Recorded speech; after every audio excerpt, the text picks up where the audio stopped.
The roar shook the ground before anyone saw the creature. The 43 cadets from 12 different worlds stood frozen in the Academy courtyard. They had traveled across star systems to train at the most elite military school in the Coalition. They had passed impossible tests. They had proven themselves worthy. None of that mattered now. The sound coming from behind the massive energy barrier turned their courage to water. Daniel Webb stood at the back of the group. He was shorter than most of the alien cadets around him. Thinner too. The Draconiri towered over him with their scaled bodies and clawed hands. The Falarii moved with a deadly grace that made him look clumsy. Even the insect-like Chithrani seemed more impressive than the plain human in the simple gray uniform. He was one of only 3 humans ever accepted to the Galactic Military Academy on Thesser 4. Most species still considered humans to be newcomers, barely worth noticing. They had joined the galactic community only 30 years ago. They had no great warships, no ancient history, no impressive natural weapons. Daniel was here because someone in the Coalition government thought it would look good. A token gesture. That was what the other cadets whispered when they thought he could not hear. The roar came again that a Draconiri instructor stepped forward. His name was Gorus, and his scales were marked with old scars. "That is a vorax," he said. 12 feet tall, 6 limbs, teeth that can crack starship armor. It comes from a death world where everything either kills or dies. The cadets stared at the enclosure. Through the shimmering energy barrier, they could see movement. Something massive. Something angry. "The Academy has kept a vorax for 200 years, Gorus continued. "Every cadet must walk past its enclosure to reach the training grounds. Every single day. It has never been tamed. It has never been calm. It exists to remind you that fear is your enemy. You must learn to function while afraid." A Falarii cadet raised her hand. She was tall and covered in golden fur, her eyes sharp and curious. "Has anyone ever approached it?" Gorus made a sound that might have been a laugh. 17 handlers have been injured in the last decade. 6 nearly died. No cadet has ever gotten within 10 feet without triggering a charge. The barrier holds, but the barrier is the only thing that does. Daniel watched the enclosure while the others asked questions. He could see the vorax now. It was pacing back and forth, a mountain of muscle and armor and rage. Its 6 eyes scanned the crowd of cadets with pure hatred, but Daniel noticed something else. The way it moved. The way it kept checking the same corners of its cage. The way its roar seemed less like threats and more like something else entirely, that he had seen that behavior before. On Earth, in places far from starships and aliens, the tour continued. They saw the training halls and the simulation chambers and the barracks. Daniel was assigned the worst bunk in the coldest corner, far from the heating units. Commander Thesic, the Draconiri who ran the academy, had made the assignment personally. Thesic did not try to hide his feelings about humans. He thought Daniel was a waste of resources, a political favor that took a spot from a more deserving cadet. Daniel said nothing. He unpacked his few belongings and made his bed and ignored the looks from the others. That night, while the other cadets slept, Daniel walked alone through the academy grounds. The moons of Thesser 4 cast silver light across the empty paths. The air was cold but clean, but he found himself standing in front of the vorax enclosure. The creature was awake. It saw him approach and rose to its full height. 12 feet of death, ready to charge. Daniel stopped walking. He did not run. He did not raise his hands. He simply stood there, 10 feet from the barrier, and looked at the beast. The vorax opened its massive jaws, and then it stopped. Daniel could feel something in that moment, a connection he did not fully understand. The creature was looking at him differently than it had looked at the other cadets. Not with hatred, not with hunger, with confusion. 0.3 seconds passed. Neither moved. Then Daniel nodded slowly, turned, and walked away. Behind him, the vorax made no sound. For the first time anyone could remember, the war beast was silent. The next morning, the groundskeeper would report the strange occurrence to Commander Thesic. The commander would dismiss it as a malfunction in the monitoring systems. But deep in its cage, the vorax stood at the barrier and watched the path where the human had walked. It would wait there for hours, watching and wondering, until the cadets began their march to training. Then it would roar again, because roaring was all it knew. But something had changed. Something small. Something that no one else could see yet.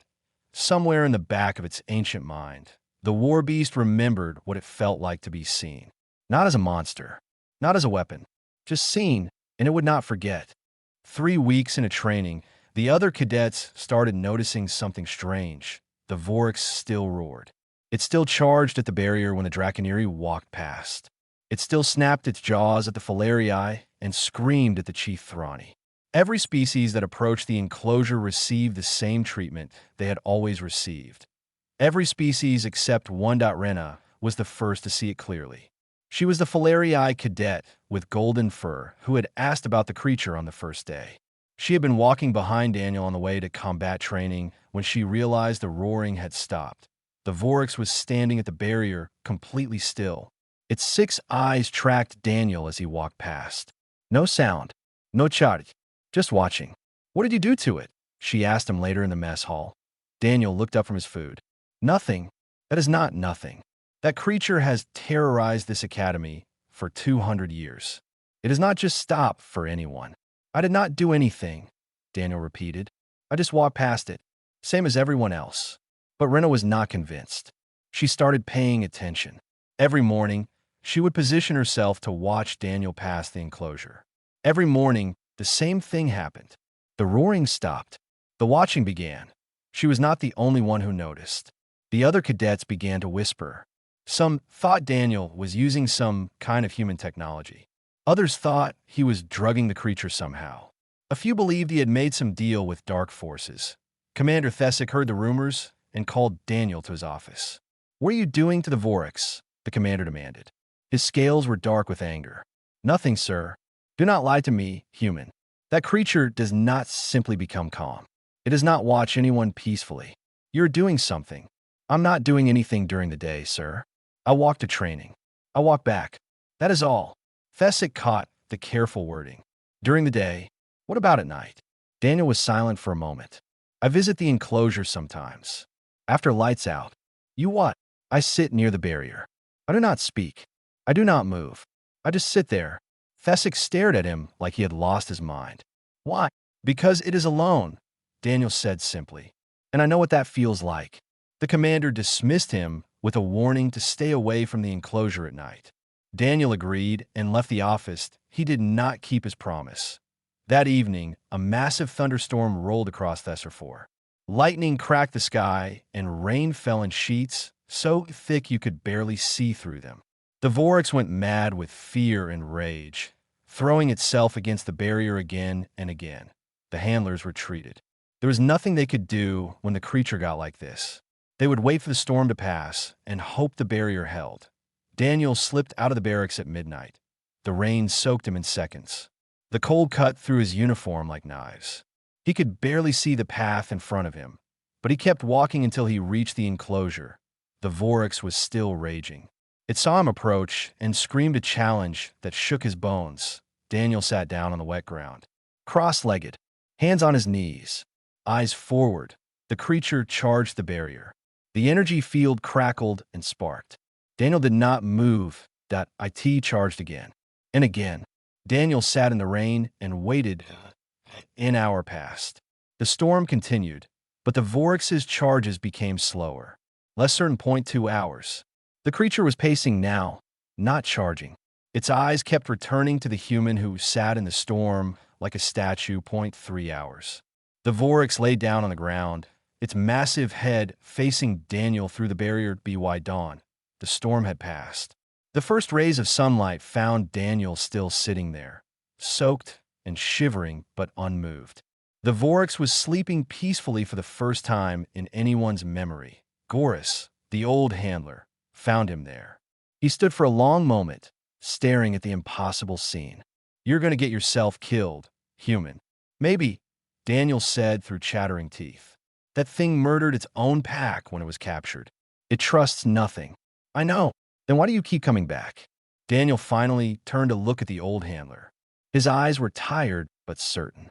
"Because someone has to show it that not everything wants to hurt it, even if it takes years, even if it never works." Someone has to try. Goris shook his head slowly. You humans are insane. Probably, Daniel agreed. He stood up on shaking legs and walked back to the barracks to change before training. Behind him, the vorax woke and watched him go. It made no sound that IT simply waited. Commander Thesic's patience finally broke on a cold morning in the 6th week. Daniel had been caught visiting the vorax enclosure 4 more times. Each time, he had been warned. Each time, he had agreed to stop. Each time, he had gone back anyway. You are confined to barracks for the next 30 days, Thesic announced in front of the entire class. You will not leave except for training and meals. You will not approach the enclosure under any circumstances. If you disobey again, you will be expelled.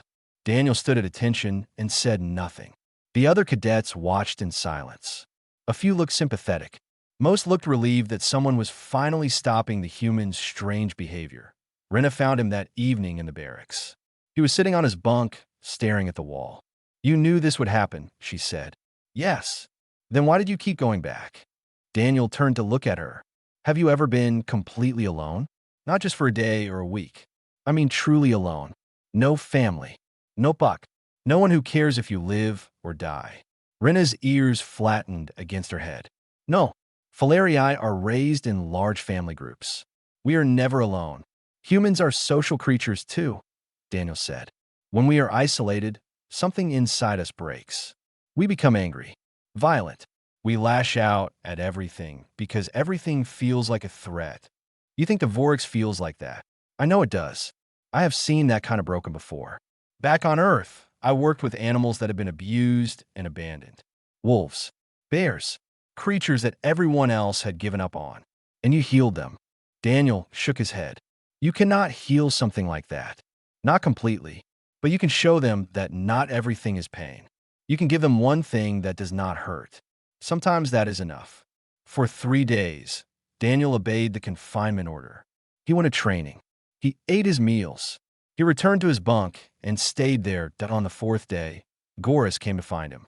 The old handler's face was grim. The vorax is dying. Daniel stood up so fast he nearly hit his head on the bunk above. What? It has not eaten since you stopped coming. It attacks anyone who enters the feeding area. It is destroying itself against the barriers. Goris paused. The academy is considering putting it down. No. Daniel pushed past the handler toward the door. If you leave this barracks, you will be expelled. Daniel stopped with his hand on the door frame. He stood there for a long moment, not moving.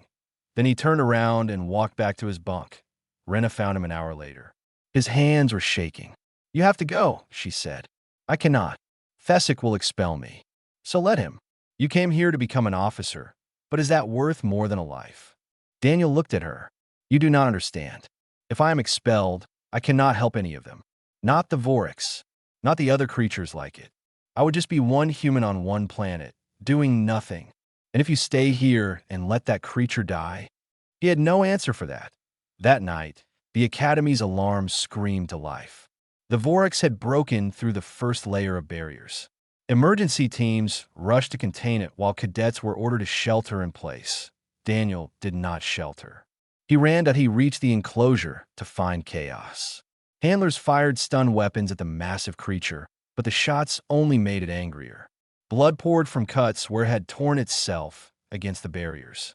Its roars were not threatening anymore. They were screams of pain and despair.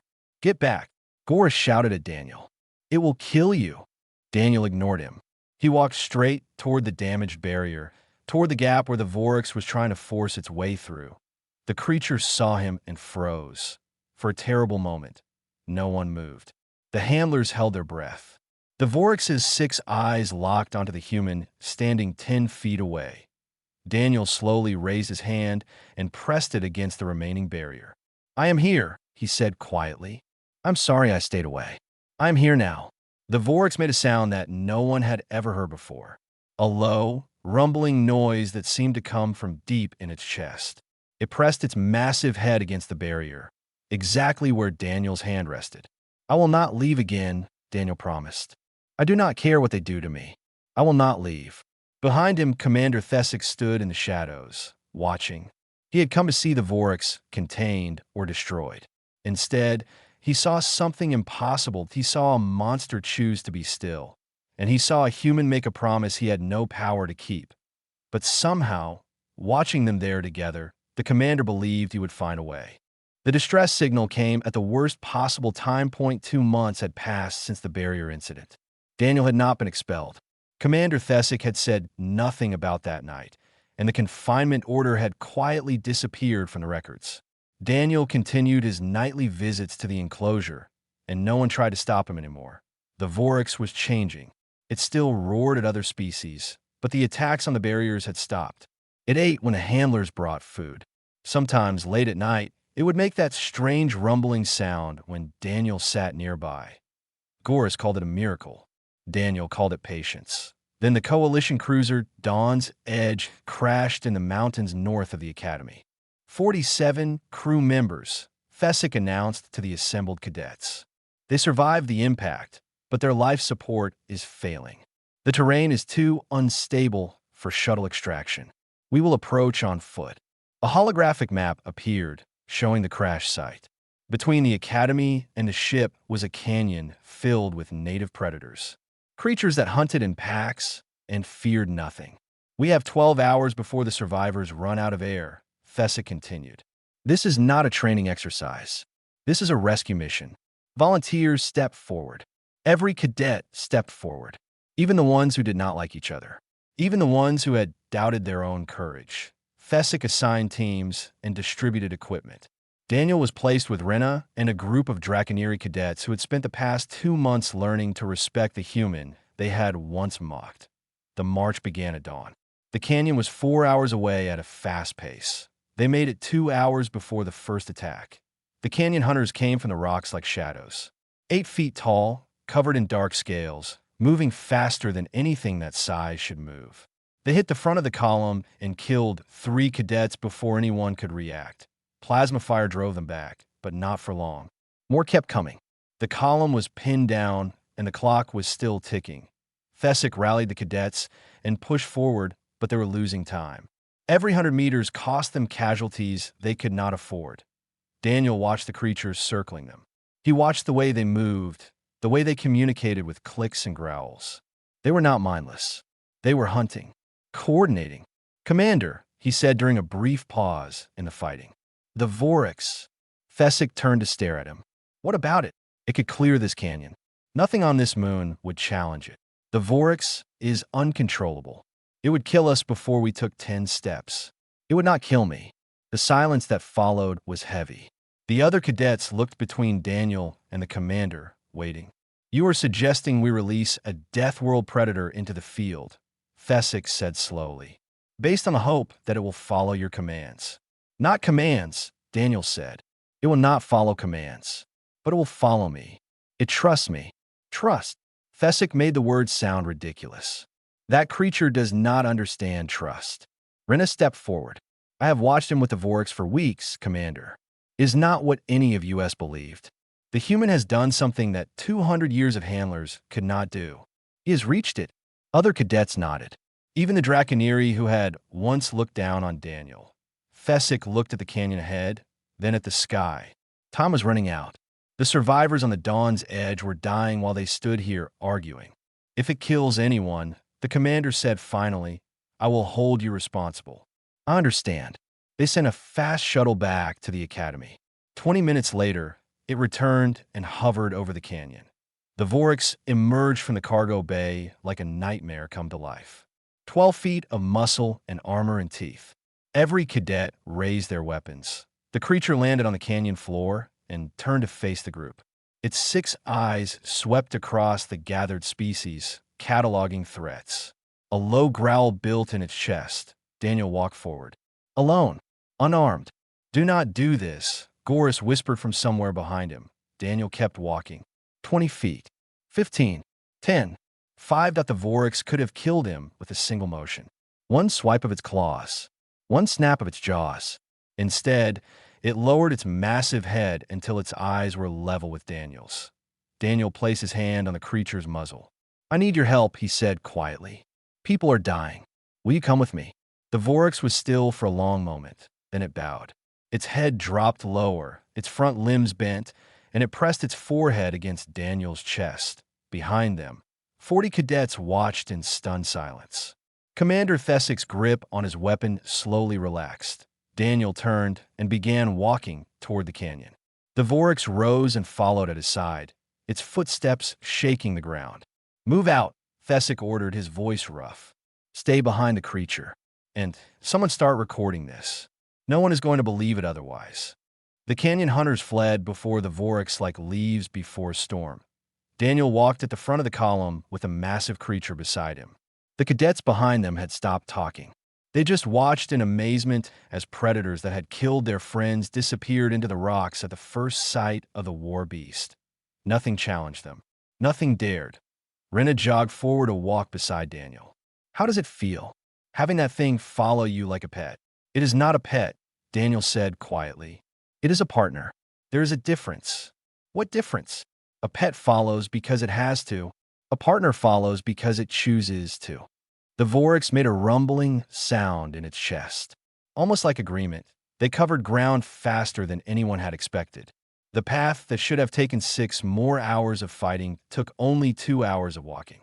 The canyon hunters watched from the ridges but never came close. The crash site was worse than the reports had suggested. The Dawn's Edge had broken apart on impact. The front section was buried in rubble. The middle section was on fire. The rear section, where the survivors had gathered, was barely holding together. 23 survivors, a Chief Thrani medic reported after scanning the wreckage. Multiple critical injuries. They will not last long. Commander Thesic began organizing rescue teams. Cadets with medical training rushed into the wreckage. Others formed lines to pass out supplies and equipment. The vorax stayed close to Daniel, watching everything with its 6 eyes. A few of the survivors screamed when they saw it. "Calm down," Thesic ordered. "The creature is with us. Do not provoke it." Daniel led the vorax to a clear area away from the wounded. "Stay here," he said. "I need to help them." The creature lowered itself to the ground, but kept watching him as he joined the rescue effort. For the next 4 hours, they worked to stabilize the survivors and prepare them for transport. The medical shuttles were still hours away. The cold of Thesserfor's night was setting in. Daniel noticed the vorax moving. It had left its position and was approaching the area where the most critically wounded survivors were lying. "Stop!" a Draconiri cadet shouted, raising his weapon. Daniel ran between them. "Wait! Do not shoot!" The vorax walked past him and lay down on the ground next to the wounded. Its massive body curled around them like a living wall, blocking the wind. Heat radiated from its scales. The survivors who were still conscious stared at the creature in terror. Then, slowly, they began to relax. The warmth was real. The shelter was real. "It is trying to help," Rena said in amazement. "It is keeping them warm." Goris, who had come with the rescue team, stood nearby with tears in his old eyes. "I have spent 40 years working with these creatures. 40 years. I never once saw one show mercy to anything." The vorax stayed in that position through the night.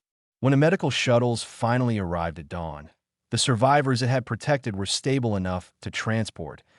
As the last shuttle prepared to leave, Commander Thesic approached Daniel. The Draconiri commander had looked at Daniel with distrust for months. He had expected the human to fail. He had wanted the human to fail, perhaps. It would have confirmed everything he believed about the younger species. Now he stood in front of Daniel with an expression no one could read. "I have served the Coalition for 40 years, Thesic said slowly. "I have commanded ships and armies. I have fought in 3 wars. I have seen every species in this galaxy at their best and their worst." Daniel waited. "I have never seen anyone do what you did. Not with weapons. Not with technology. With patience. With understanding." Thesic paused. "I have never seen a predator protect prey. I have never seen a beast choose mercy. What did you teach it?" Daniel looked at the vorax, still lying near the shuttle, watching him with its 6 eyes. "I did not teach it anything, Commander. I just reminded it of something it forgot." "What?" "That not everything in the universe wants to hurt you. Sometimes, if you wait long enough, something kind will find you." Thesic was quiet for a long moment. "The Academy has handled vorax wrong for 200 years, he finally said. We treated them like weapons because we expected them to be weapons. You treated it like a person. Everything that thinks deserves that much. The commander nodded slowly. Perhaps humans are not what I believe them to be. We are exactly what you believed us to be, Daniel said. Small, weak, new to the galaxy. But we are also patient. We have spent our entire history learning to understand things that wanted to kill us. It is the only reason we survived. The vorax rose and walked to Daniel's side. It pressed its head against his shoulder, and he reached up to rest his hand on its massive jaw. Come on, Daniel said to it. Let's go home. They walked toward the waiting shuttle together, and everyone who watched them knew that something had changed. Not just for one human and one creature, for everyone. 1 year later, the graduation hall of the Galactic Military Academy was filled with every species in the Coalition. Daniel stood in formation with his class, wearing the full dress uniform of a Coalition officer. The marks on his shoulders showed his rank. The medal on his chest showed his service in the Dawn's Edge rescue. But those were not the things that made people stare. The vorax stood behind the formation, calm and quiet, watching the ceremony with its 6 eyes. It had been given a special place of honor at Daniel's request. The creature that had terrorized 200 years of cadets was now an official member of the Coalition's first Beast Integration Unit. Commander Thesic walked to the podium. He looked older than he had a year ago, but his eyes were sharper. Wiser, perhaps. Today we celebrate the graduation of the finest class this academy has ever produced, he began. You have trained harder, fought longer, and achieved more than any class before you. But I'm not here to talk about your scores or your records. I am here to talk about what you have learned that cannot be measured. He paused, looking across the assembled cadets. For 2 centuries, this academy kept a vorax in our courtyard as a symbol of fear. We told ourselves it taught courage. We were wrong. It taught us nothing except how to walk past something we did not understand. The hall was completely silent. 1 year ago, a human cadet taught us a different lesson. He showed us that the most dangerous thing in the universe is not a predator. It is loneliness. And the strongest weapon is not force. It is patience. Thesic turned to look directly at Daniel. The Coalition is sending a diplomatic mission to the Outer Rim. There is a species there that has destroyed every ship we sent to them, every peaceful message, every attempt at contact. They have killed hundreds of our people, and we have no idea why. Daniel felt his heart beat faster. We could send warships. We could answer their violence with violence. But that is the old way, the way that has caused nothing but more death. Thesic raised his chin. Instead, we are sending the frontier's edge. A single ship, a small crew, and a human who learned to tame the untamable. After the ceremony, Daniel found Rena waiting for him outside the hall. She was wearing her own officer's uniform, the medals of a top combat graduate shining on her chest. I requested transfer to your crew, she said. They approved it this morning. Daniel smiled. Thank you. I could use a friend out there. Friend? Rena's whiskers twitched with amusement.